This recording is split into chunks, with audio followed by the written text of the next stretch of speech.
Good morning, everybody. As you can tell, my voice is strong, it's loud, and it's vibrant today, but it will break at some point. It's broken every day since, so I'm going to need you, when that happens, to not smile at me, or else it's going to continue to break. So when it happens, just move on about our lives. We'll just keep going. We're going to be in Matthew 27, so go ahead and open up to that. As I talked about last week, if anybody could hear anything that we talked about last week, we weren't really in the Bible too much, and so today I want to kind of be in a little bit more into it, but today we're still kind of in that Pilate's trial section of it before the scourging, and this one is kind of a blending of both of those concepts. And so we're going to talk about that idea and the scourging, but kind of the idea behind the scourging as a warning. And I mentioned this last week. That's what I was thinking of. Next week is going to be all about the physical effects of the crucifixion and the scourging. My intention is not to make it overly graphic. That's not the point of it. That being said, you can't talk about it without it being graphic. And so it is going to be in-depth on that, as we've done hopefully everything else this class or this quarter. But that one is going to be really, hopefully, as in-depth as we can possibly make it. Before we get started, I'll ask Kyle to lead us in a word of prayer. Let's pray together. Heavenly Father, we thank you for this day, for the blessings that have come in it. We're especially thankful for this period of study, the time we can set aside to open your word and try to learn and glean some things from it. We pray for the teachers of this hour that they have a greater recollection of those things that they prepared, and that they'd be able to present them in a way that's easy to understand. Pray that you would be with us as listeners. Help us to remove those things from our minds and not be a hindrance to our study here this morning. Thanks all this in your son's name. Amen. Thank you. We've talked a lot this quarter about how the whole trial of Jesus was illegal from start to finish. There's lots of components of that. We're not going to kind of beat all those too much. We've talked about that at length. Today, what I thought would be fun, kind of as a virtual or as kind of a pseudo recap, is to ask the question, what would a legitimate trial of Jesus look like? And before you say to yourself, well, there wouldn't have been a legitimate trial of Jesus, you're right, I agree with you. But let's say that at some point all these kinds of things kind of came together and they said, well, we're going to prosecute Jesus. At what various checkpoints would those kind of falter and how would those go by the wayside? Assuming that there were legitimate charges to be brought before Jesus, the trial of Jesus would have looked, in my opinion, markedly different. Number one, there would have been clearly defined charges brought during daytime. There's several components of that. The first one is clearly defined charges. There were no clearly defined charges. It was basically, well, we think he's blasphemous, we don't like him. There's a little bit of insurrection mixed in there. And so there were no clearly defined charges. They would have been brought during the day. They would have been done in visibility for everybody. That's kind of at a premium with a lot of these people. And then also, moving forward, it would have been the Sanhedrin acting as a sort of defense prosecution. Why was the Sanhedrin, or why would the Sanhedrin act in a defense posture with Jesus, trying to find innocence? Why would that be their job?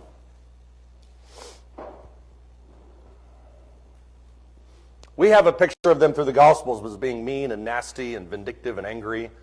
Their actual job was to try and find innocence. Why?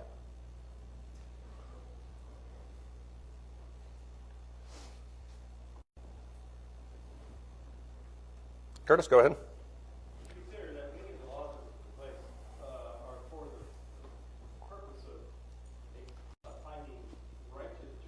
Right. You know, that they're required 2 to 3 witnesses to do the account. That charge being brought against anyone, that's prosecution. And so that the defendant would then need some sort of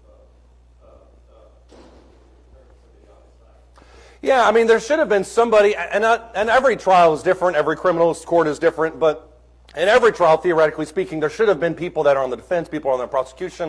If the witnesses in this scenario are acting as the prosecution, which, as you mentioned, then the Sanhedrin should have been the ones that would have been on the defensive. They would have been those people. And I think also you hit on this near the beginning of that, which is the idea that Sanhedrin's primary goal was to find truth. That was the whole point of it. It wasn't just to prosecute everybody and try to find all the guilt and everything. It was to try and find truth. And so if the Sanhedrin's primary goal was truth, then they should have overturned every single stone in order to try and find that truth. And so that's a part of it too.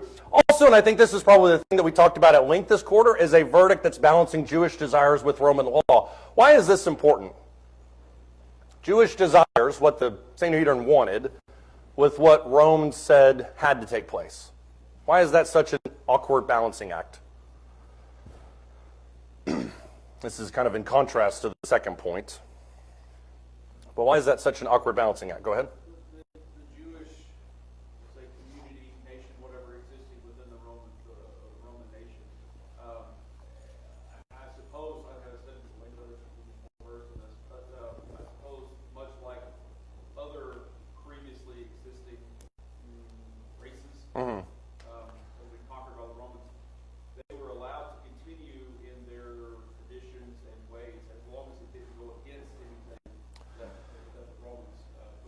Right. Rome has a very broad set of instructions. Most of it centers around economic policy, so taxation, make sure everybody's kept in charge.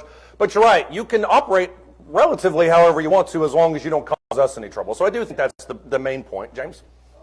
Roman law comes from the point of view that Caesar is the highest power. Right.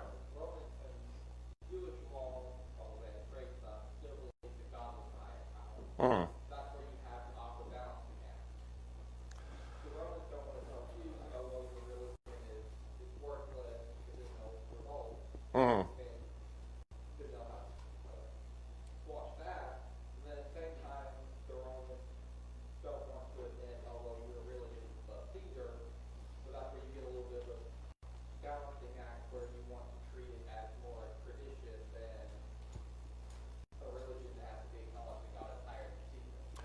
Yeah, and the Jews actually walked the line pretty well, primarily because even though they have Jehovah as the primary deity, obviously the only deity, the Romans tolerated it because Jews viewed them as kind of the embodiment of, or the righteously ordained government that was in charge, which is not uncommon. They went to the Persians and the Babylonians, so that concept wasn't unfamiliar to the Jews. But you're right, in terms of when things started kind of going sideways, now we're like, okay, this is, you believe in this, we believe in this. Those are two different versions of religion. I was going to say much what Levi said. They all have different Yeah. differing societies. So just to try to go along and get along, they try to balance, not upset them. Right.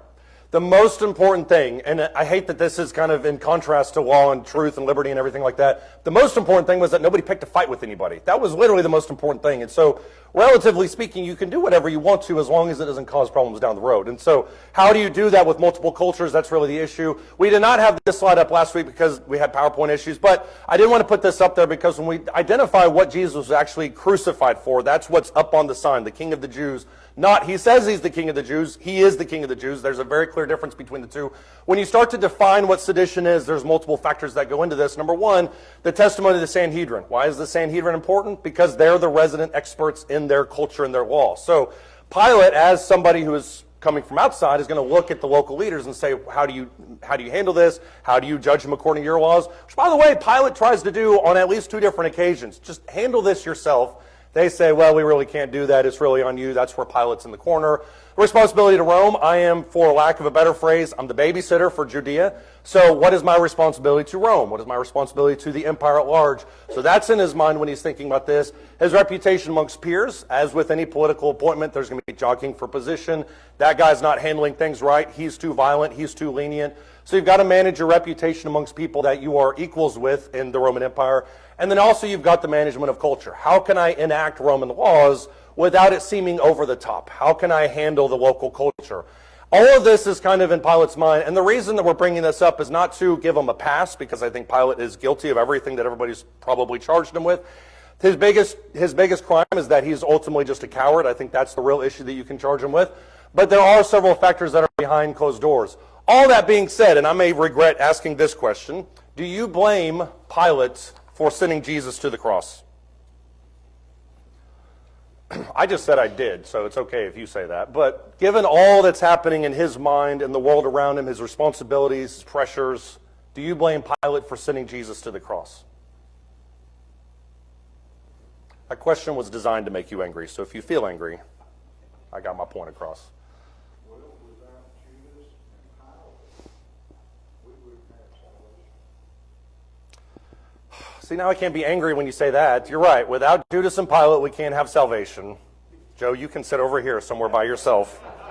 Rest of class. He's not wrong. Paul, go ahead.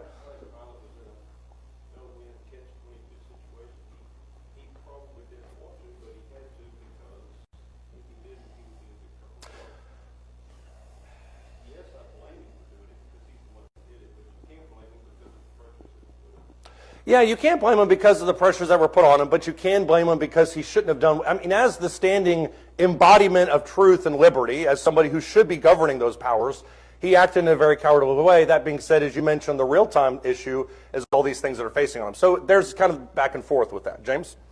I would say no, because he was not there to be true, stand up for truth. He was there to fill the role that Rome had given him, which was to basically keep peace between Rome and Right. And if he hadn't sent Jesus to the cross, the Sadducees would have led a revolt against Rome because, or at least the Pilate. Yet another one. Yeah. Whoever was put in his place would have done the same thing. So he functioned in his role the way he should have. Was his role a godly role? No. But he did his job. He did do his job, and we're going to talk about Pilate a little bit this morning. We didn't get to talk to him about him too much last week, but you're right. Did he do his job as was given to him? Probably. I mean, politically speaking, he handled it as he probably should have. I would argue, kind of as a side point with that, what you mentioned is that Pilate probably viewed this case that was before him as one of a dozen he would handle that day. This is not an abnormal thing. Obviously, the volatility of it is ramped up a lot, but making these types of decisions is par for the course for him. That being said, there's also evidence later, and we'll talk about this here in just a second, that maybe he regretted this, that he wasn't comfortable with the line of reasoning. He did it primarily because he was a coward. It's also worth mentioning that certain sections of Christianity, such as the Eastern Orthodox Church, I think there's others, venerate Pilate for being a saint. They would argue that he came back later and regretted it all. Now, whether or not that's true is up for debate. I don't think it was. But there is a very long-standing tradition that Pilate regretted everything that happened this day. He probably viewed it very casually, more casually than he should have, but he obviously made the decision he did, and that's how it went forward. Ken? He did everything he could to sort of sweep this under the rug until they told him to turn him loose and no intercession. Yeah, Makes the charge against him that you won't call it sedition or whatever, but if you let him go, you are not doing your job.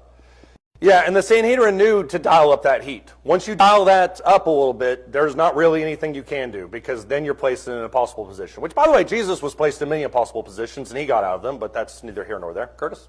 I think that if Jesus had been a Roman citizen, he would have handled it much differently. Consider how Paul was treated several times when charges were brought against him. Right. And he appealed to the authorities based upon his citizenship, and they treated him differently. Right. I want to talk about that at length, but I would ask you not to jump ahead in my notes anymore. I don't know if you just are a psychic, but you're right. If Jesus was a Roman citizen, and I think put it especially next to how Jesus was handled, it would have been completely different. At the very bottom of it, it would have taken a lot longer. So I think we can all agree on that. But you're right. Had Jesus been a Roman citizen, this wouldn't even really have been an issue. Levi? I'm just going to flip the script on you. If kind of take Joe's stance here. So ignore what you know about Pilate's role in our eternal salvation. Mm-hmm. You're Pontius Pilate. How would you handle this differently? And I don't know if I would. And that's why I think James's point is spot on. And that's why I wanted to ask this question is, we demonize Pilate primarily because we have the benefit of hindsight. And I don't think there's anything wrong with that. He sent an innocent man to die. Like, let's just get that, barring anything else. That being said, when you put all the pressures on him, I don't know if many earthly politicians would have made a different standpoint. And this is, by the way, the tamest thing that Pilate's ever going to do in his thing. So it's not as if this is an outlier in Pilate's character. This is something that's right in keeping with how he managed and how he was able to stay in power for 10 plus years, which is not a very mild feat in that day and age. Yeah. Shel?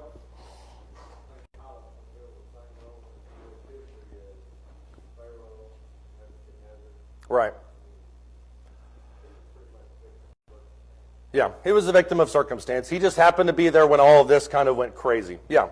What I think is fascinating, and part of the reason I want to ask this, is when you look at Pilate's conversations with Jesus, his conversations with the Sanhedrin, there's a significant amount of kickback that he gives towards these people. Matthew 27, verse 22, Pilate said to him, this is after the Barabbas conversation, what shall I do with Jesus who is called Christ? They all said, crucify him, which the text doesn't jump that out, but that is quite a leap in accusations because execution options are on the table, obviously, but to this point, the crowd hasn't made it this yet. And so Pilate probably, for all intents and purposes, is taken back by this because in verse 23, he says, why? What evil has he done? There's nothing that he can see that justifies this extreme of a punishment. That's the problem.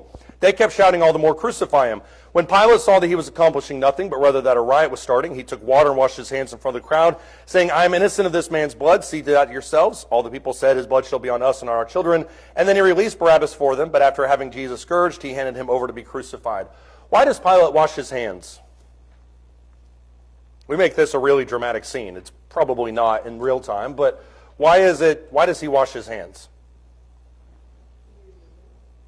He knew he was innocent, exactly. And so what you're going to do is on you. What I'm going to do is over here. I'm not a part of this. The irony of it is they can't crucify him without Pilate's express authority. So regardless of how many times you use Purell, you're not getting this stain off of your hands. Go ahead, Curtis.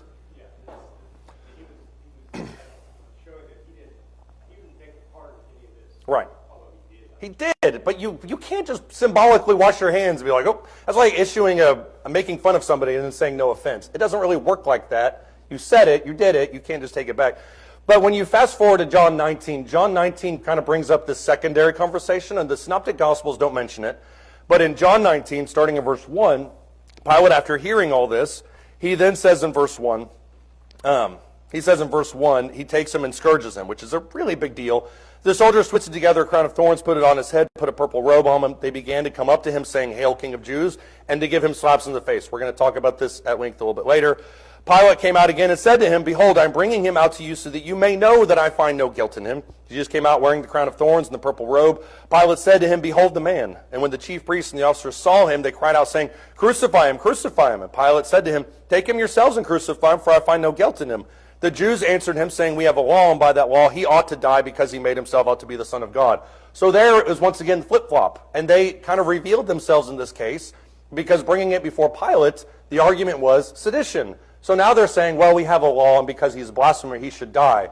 Well, those are two different charges. So get your story straight if you're going to accuse these people. This is all the stuff that Pilate's seeing. Pilate, in verse 8, heard the statement. He was even more afraid.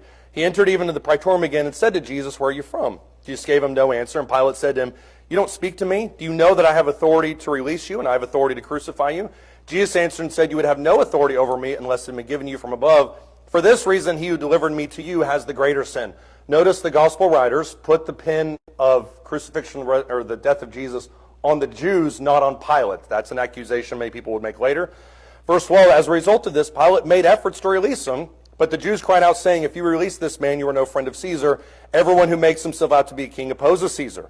Therefore, when Pilate heard it, he brought Jesus out down in the judgment seat at a place called the Pavement, in Hebrew Gabbatha, and it was the day of preparation from Passover, about the 6th hour. And he said to the Jews, "Behold your king." So they cried out, "Away with him, crucify him." Pilate said to them, "Shall I crucify your king?" The chief priest answered and says, "We have no king but Caesar." What is Pilate's angst through this whole scene? And this is why I think it's worth talking about this. What is his issue in this whole scene?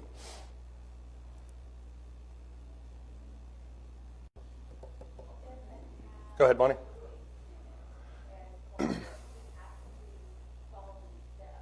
Right.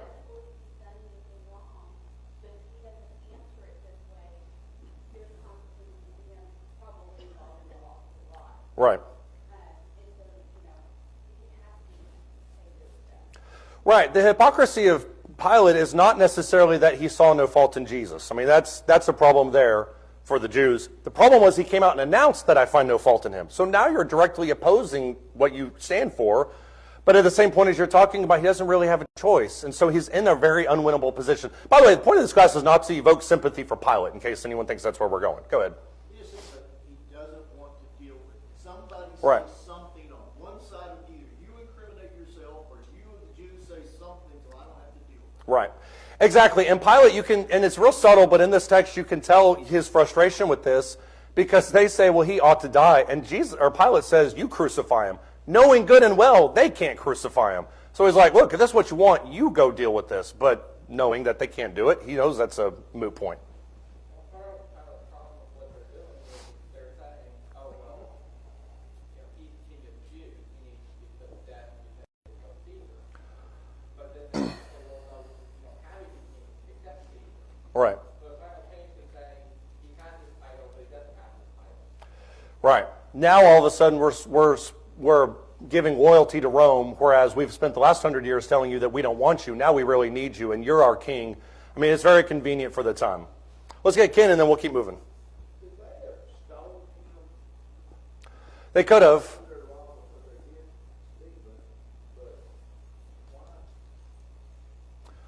They could have. The way that stoning is seen in Acts, at least from my interpretation, is it's not really ever a premeditated form of execution. And so when Stephen dies, when Paul is dragged out of the city, it always seems very impromptu. And so could you plan, and we're going to talk about this too, could you plan to get rid of him in other ways? Yes. But why did they want to crucify him? And that's the whole point with the class title for this morning. If you noticed, it was Despising the shame. The shame, the idea of tearing him down, the idea of making him an example, that's really the point of crucifixion. And that's why they were so adamant about all of this. The problem with Pilate, with this whole scenario, is not that it is out of character. And that's one of the things I want us to see this as a counterpoint to this. Was he in a terrible scenario? Is he had his back against the wall? Absolutely. He had really no options left to himself. The other half of the coin is that crucifixion is right in Pilate's wheelhouse. He has no problem being as violent as possible if it comes to kind of getting his way in whatever scenario he is. Josephus has several different kind of stories about what Pilate would do. On one occasion, right at the beginning of his reign, he marches with Roman standards through Jerusalem to the point that the Jews lay down and expose their necks, hoping that Pilate would just kill them instead of bringing this blasphemy right through their holy city. At another occasion, he loots the temple to take funds to then build an aqueduct, which they use and they love, but he uses temple funds to do that. Pilate appropriates them for himself. The Jews are livid over that. But Philo brings up another accusation against him, another story. He says, Pilate feared that they might in reality go on an embassy to the emperor. This is when Pilate would put Roman shields with Roman writing inside the temple, to everybody's chagrin. Pilate feared that they might, in reality, as a result of this action, go on an embassy to the emperor and might impeach him with respect to other particulars of his government, in respect of his corruption, his acts of insolence, his rapine, his habit of insulting people, his cruelty, his continual murders of people untried and uncondemned, and his never-ending and gratuitous and almost grievous inhumanity.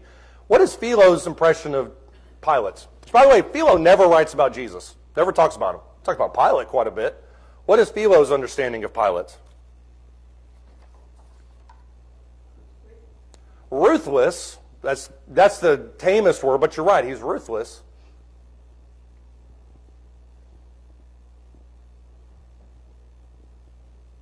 Pilate's relationship with the Jews is strained, to put it mildly. Well, what is Philo's opinion of him?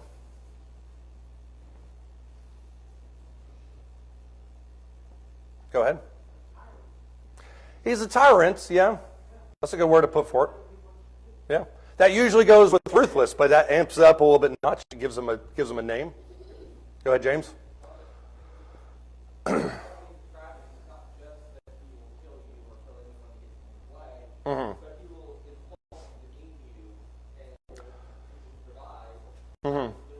Right.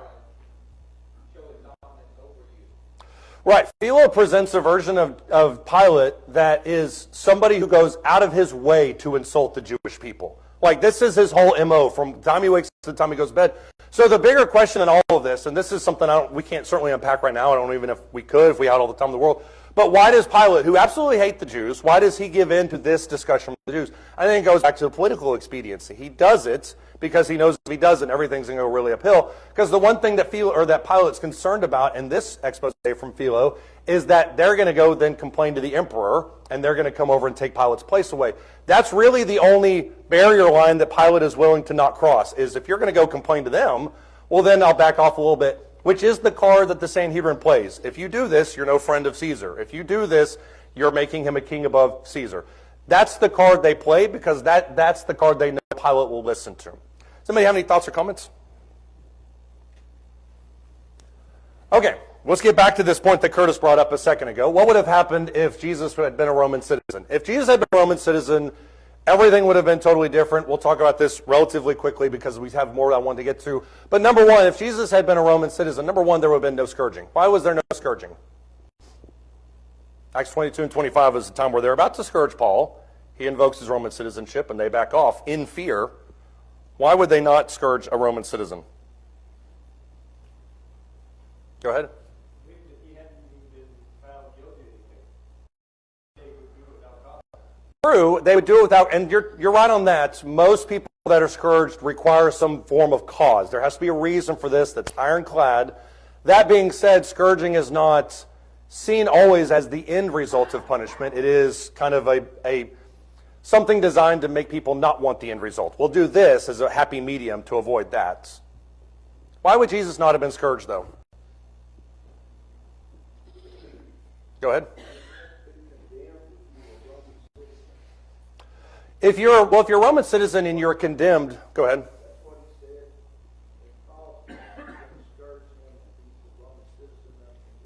That's true, but I don't know if scourging was a common practice amongst even Romans. It did happen, and I don't want to give away the impression it never happened. But you're right. Being an uncondemned man, you can't have that violent of a punishment. Why, though, could you not have any scourging? We'll talk about scourging at length next week. But what was it designed to do? Go ahead. Well, I mean, this may not be the point of it before, but Paul, I mean, in the verse that you referenced right there, Paul says it's illegal. Yeah.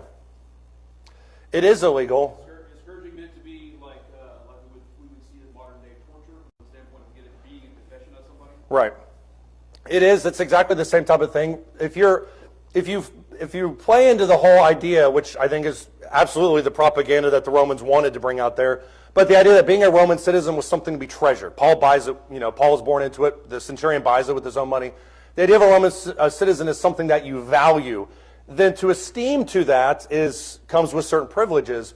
Part of the privileges is that you're not going to have any punishment done to you that strips away the honor that comes from being a Roman citizen.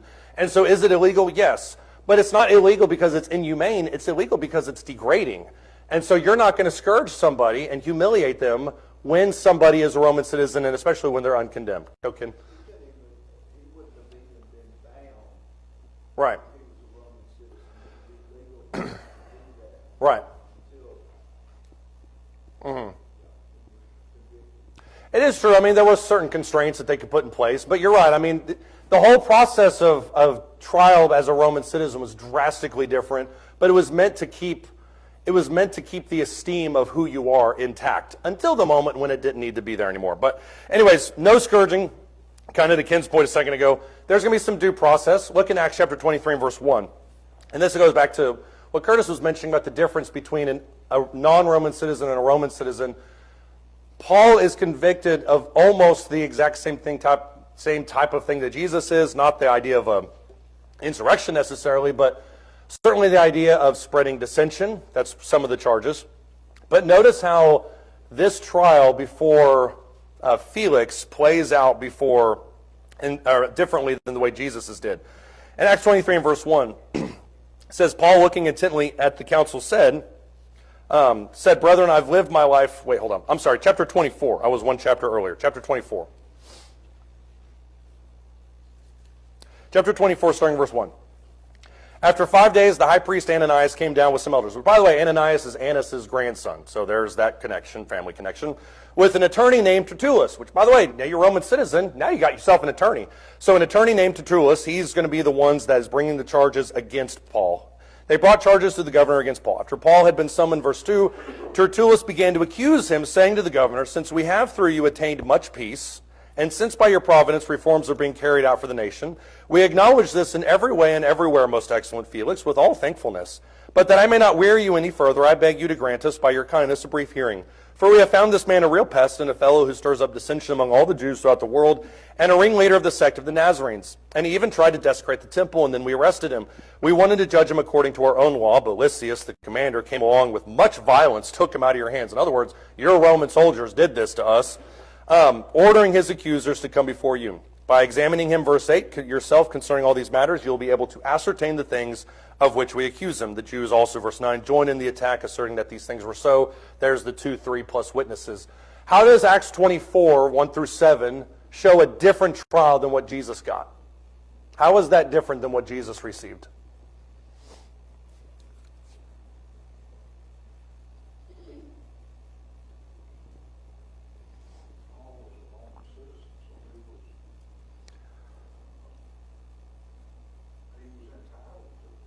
He was entitled to this. Jesus was not, and that's the difference that I'm making. Paul was entitled to this. Jesus was not.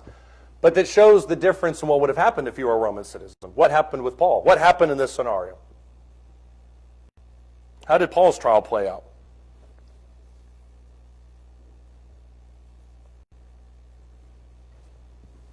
Go ahead. ultimately, he would have fulfilled Caesar, and they could not have killed him at that time. That's true, and that's the thing that Paul does next. You're right. He appeals to Caesar and continues on. That's part of that due process, which I'll go ahead and throw that one up there. What else is different about this, though?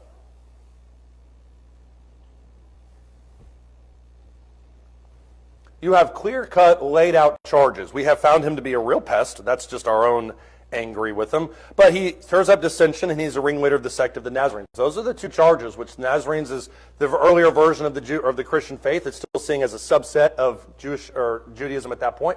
But he's somebody who may be starting this kind of revolt. But we have him, and these are the charges against him. When you look at verse 6, he desecrates the temple, and then we arrested him according to our own laws. And then the Romans came and took him from us so that we couldn't charge him properly. You also see an enormous amount of bluster and kind of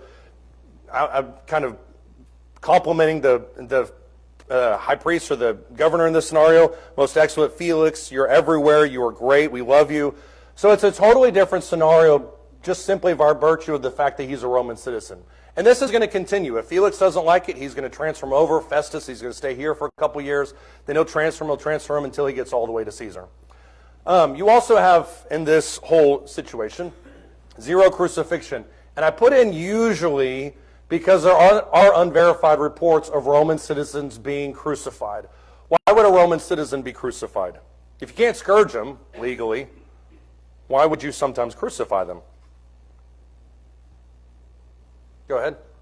I think crucifixion was given to seditionists. Right.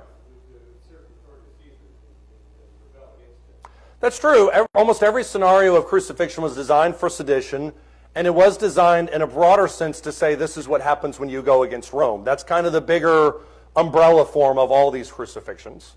But why would you sometimes crucify somebody? It didn't happen hardly ever, maybe 3 or 4 unsubstantiated times. He's a Roman citizen, but you're going to give him the worst punishment possible. It seemed like they're almost trying to make a point. It wasn't just the punishment that could have been done, but you wanted every single one in the kingdom to see it so they would stop. Exactly. The point of crucifixion is not death. The point of crucifixion is humiliation. And so there are instances, especially in the later part of the Roman Empire, where somebody is then stripped of their citizenship and then executed. It's a very formal process at that point, unsubstantiated. There's not really a whole lot of evidence surrounding it, but there is arguments that it took place. But the reason is exactly what you mentioned. We're going to take the citizenship from you and your family line because you've done kind of this despicable thing in the eyes of the Roman Empire. And then we're going to crucify you to show what you talked about. This is what happens when you go against the empire. There's a very early case in the early Roman Republic where somebody speaks out against the local governor and speaks out violently against him over a period of several years. Finally, the governor is sick of it, tells him to stop. He refuses to, and they get in a very vocal and violent confrontation in the moment, and the governor ends up crucifying him in that exact moment because he's so violent. By the way, the governor ends up being deposed for this, but he crucifies him simply because he is livid that he has the audacity to testify against Rome. And Cicero, who's watching all of this is one of his first law cases that kind of made a name for him. He had this to say about this thing. He said, to bind a Roman citizen is a crime. That's what you were talking about, Ken. To flog him is an abomination. To slay him is almost an act of murder. But to crucify him is what? There's no fitting word that can so possibly describe so horrible a deed. Crucifixion was reserved for the worst of the worst because you were trying to make a point that you don't do this in the Roman Empire. And if you do, this is what's going to happen to you. Any thoughts or comments on that? Go ahead, Curtis. Not only was it to warn those who might oppose Caesar, but if you consider there's death, and then there's painful death, this was designed to be so painful and so prolonging suffering that it's like who would want to die like this? It's the fear of dying like that. Right. The fear of dying. Yeah, when Spartacus led his revolt in I think the 2nd century BC, when he led his revolt, they didn't just crucify his people. They crucified 10,000 of them along the Appian Way every 20 feet so that as you're walking to Rome, you had vivid reminders. And as you mentioned, crucifixion was such an agonizingly long process. Those people are alive and talking to you as you're walking between them for several days after crucifixion. So you can have conversations with people in the process of dying telling you, don't do this, which ironically is exactly what happens to 2 thieves opposite Jesus. We are guilty for our crimes. This man has done nothing wrong. Go ahead, Sheldon.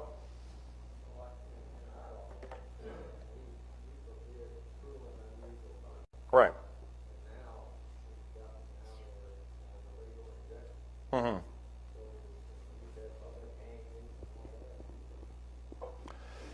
Yeah, and I mean, you can make an argument that maybe we should bring some of those back as a deterrent. I'm not making that point right now, but I know that people have said that. But you're right. Executions back in the day were very visible for the purpose of deterring people. If you see something like that happen, you're thinking, maybe I shouldn't do what I was going to do. Go ahead. You know, it's, like we mentioned, many times they would do that as a sign to people, don't do what this person did. Right. But Pilate seems to have a different motivation a little bit, because he didn't necessarily think Jesus had done anything so horrible. Right. It's almost like he was looking at the Jews and said, look, I've given you exactly what you wanted, and I've done it in spades. Yeah. So now stop this rebellion thing. That's my theory, if I'm allowed to have one, about the scourging, is that he was trying to satisfy the Jews' bloodlust. And the fact that they kept pushing was shocking to Pilate. Because there's not, to my knowledge, there's not a lot of isolated incidents in which somebody is pushing for crucifixion or any kind of punishment. Then they see him. That's why Pilate brought him out of the praetorium, so they could witness him. And then they say, no, we want more, which, I mean, the Romans were known for bloodlust, but this is a little extreme. So you're right, I think that was the main point of it. Which goes back to, which I think leads into our next point, which is if you're going to say, as Pilate, crucifixion's off the table, what other options did Pilate have? Let's say that Pilate in his mind said, well, I can't crucify him. I'm not going to do that. He's innocent. I can't lean into that. What other options did Pilate have? Well, as it turns out, quite a bit. He could have exiled him to a completely different country if he'd wanted to. He could have put him under house arrest. He could have had him in detention in prison for a period of time, which is exactly what Paul had. Prison was not designed to be a punishment in itself, but that doesn't apply when you're Paul and you're under house arrest and then you're in the Mamertine prison for 2 months. He could have just issued him a warning. That would have gone over really well.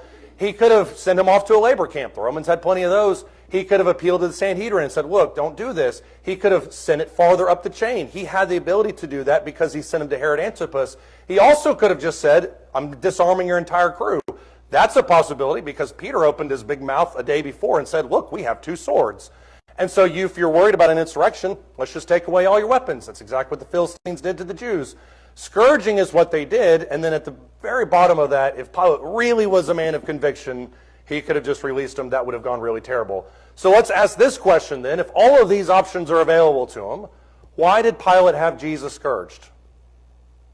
Me and Gary just riffed on it a second ago, but why did he have Pilate scourged, or Jesus scourged?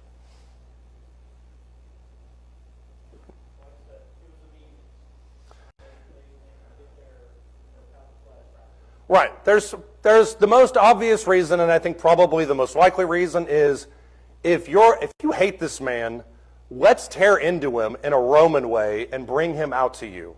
And so maybe your bloodlust could be satisfied that way. There's also, by the way, the thought process that since most scourging victims of Rome had a 50-50 shot at survival, maybe I can scourge him, maybe he'll die, and this whole thing can just kind of go by the wayside. I don't ever have to crucify him. So maybe that's a possibility. What other reason would he have for scourging him? Go ahead. Well, if we take the description of him earlier as being someone who will humiliate his victim before they die, I don't think he particularly cared about Jesus' dignity, especially given that he's not a Roman citizen. So he may not have given it much thought. Like, okay, yeah, just do that. That's what they want. I don't care. It's the kind of thing I do anyway. Just do it. Right. Yeah, I don't really care about his dignity. And the flip side of that coin, as you mentioned, I don't care about his dignity, is I'm going to use his dignity and his purity laws against him. Because, as we'll talk about here in just a second, when you strip a Jewish man naked and put him in front of an audience, that's an automatic purity clause invoking. So now all of a sudden you're impure amongst your peers. And it's possible Pilate knew that. Maybe I'm going to scourge him because scourging involves being stripped. And so I'm going to do this so that I can make him ritually impure amongst his own people. That would require a next level of thinking that I don't know if Pilate had at 6:30 in the morning. But that could be another possible reason why he did something like this. And that's really, when it all comes back to the point of scourging, crucifixion in general, which we're going to go in depth on next week, the whole point of scourging and eventually crucifixion was to humiliate Jesus. That's ultimately why the Jews wanted Jesus killed in the way he was. That's why Pilate did the things that he did, was so he could try to humiliate him and just solve the whole problem. And there's several ways when you look back at this text in which Jesus was deliberately humiliated by people that had knowledge of the scenario. Number one, he entered Pilate's house, which the Sanhedrin was not willing to do. Why was the Sanhedrin not willing to do that? Pharisees, we're not going to go there. Why? They had just finished their procedure for cleansing themselves. Right. yeah, we don't know if there's some breadcrumbs in here, maybe some leaven that will get attached to my foot. And so I'm not going to go into Pilate's house because maybe I'll contract something that I shouldn't. And I'm certainly not going to do it before the holy day of the year when I celebrate, ironically, God's exile of the Jews from slavery and captivity. So I'm not going to do that. They have no problem with Jesus doing that. Pilate doesn't, but the Sanhedrin isn't going to do that. Number two, you can see this little mention there as well. He's stripped and then he's tied to a post. How is that humiliating to him? We just talked about this.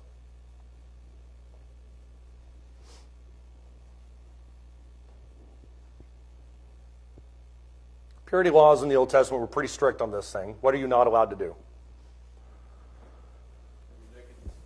Not allowed to have your nakedness exposed, exactly. And so if Jesus is stripped down to, at the most, the bare minimum, that still is way past the line that any self-respecting Jew would certainly have during the time of Passover. So there's another instance in which he's humiliated. This next one is something I think is interesting. When the Jews were asking specifically for Rome to execute him, obviously crucifixion was the end goal. But the other aspect of this is that there needs to be more than 40 lashes. The Romans had no issues with this. The Jews did. Look at Deuteronomy chapter 25. The question obviously is why did the Jews have any issues with this? Why is this baked into the old law? It goes back to the fundamental point of what the Romans wanted. Deuteronomy chapter 25, starting in verse 1. He says, if there is a dispute between men and they go to court, the judges decide their case and they justify the righteous and condemn the wicked. In other words, two men appear semi-equally before a court. One's righteous, one's wicked. It shall be that if the wicked man deserves to be beaten, that the judge shall then make him lie down and be beaten in his presence with the number of stripes according to his guilt. But, verse 3, he may beat him 40 times, but no more. Most Jews did 39 because of this exact reason. They don't want to go over. So that he does not beat him with many more stripes than these, and that your brother is not degraded in your eyes. What was the point of not doing more than 40 lashes? Usually this was with rods. The Romans used something far worse. What happens if you beat him more than 40 times? Well, you're going to kill him, certainly, and that's, I think Pilate was semi-hoping for that. Yeah. What does verse 3 say happens if you beat him more than 40 times? You would humiliate him in your eyes. And so if the Pharisees are watching the Romans beat him not just 40 times with a horrifically more intense instrument, but plus times to the point that the Romans couldn't even lift their arms anymore, you're watching that as the Sanhedrin and thinking you're getting exactly what you deserve. That's the degradation in the eyes of the Jews that they were hoping to inflict upon Jesus, and then also spit upon by Gentiles. That's like 12 purity laws in one, and specifically outlined there in Numbers chapter 12, verse 14. So there's all sorts of ways in which during this process, Jesus was utterly humiliated. And this, I think, is interesting. When you look at what we talked about earlier with the putting a crown of thorns on him and the scarlet robe, we tend to think of, when we look at that scene, that these were just kind of a random humiliation mob fest. They just happened to have this, they put it on him. That doesn't seem to be the case at all. If you look at archaeology in the first century Jerusalem, there was a specific section of Jerusalem called the Antonia Fortress, which is just outside the temple. It was where the Roman cohort was eventually kind of where they collected. It was their barracks. And so there's lots of downtime if you're a soldier occupying a foreign country. So the game that they came up with to entertain themselves was called the King's Game, Basilius. This is not just a Jerusalem game. You'll see it in various places around the Roman Empire. But the whole point of this game was you had two people, or three people sometimes, that shot dice. And depending on where the dice landed, the loser would then be mock coronated in front of the rest of the Roman cohort with a crown and with also, not of thorns, but a crown and also a purple robe. And so they essentially mock coronated you and humiliated you in front of the rest of the Roman cohort. That's exactly what they did to Jesus. And so when you see this scene that plays out in Matthew 27, they're not making fun of him just with random instruments they have laying around, oh, you're the king, blah, blah, blah. They're playing the very game that the Roman soldiers would have done to humiliate themselves. Now they're putting it on Jesus. So this is, from start to finish, the punishment is not designed to be painful. Certainly is that, but it's designed to be humiliating. They want to tear Jesus down to within an inch of his emotional life so that there's really nothing else. And that's why I think when you read passages, Hebrews chapter 12, verse 2, where it says, Jesus, for the joy set before, endured the cross, despised the shame, sat down at the right hand of the throne of God. That's why these verses are so powerful. It's not because the pain was great. Yes, it was. But think of all that Jesus could have done. Peter tries to save him with the sword. Jesus tells him to put it away. Jesus could annihilate all these guys in half a second. He chooses not to. Doesn't choose to do anything because he understands the impact of the cross. That was the sermon part. I'm not going to say stand and sing in case you were wondering. Does anybody have any thoughts or comments on any of this? Go ahead, Curtis.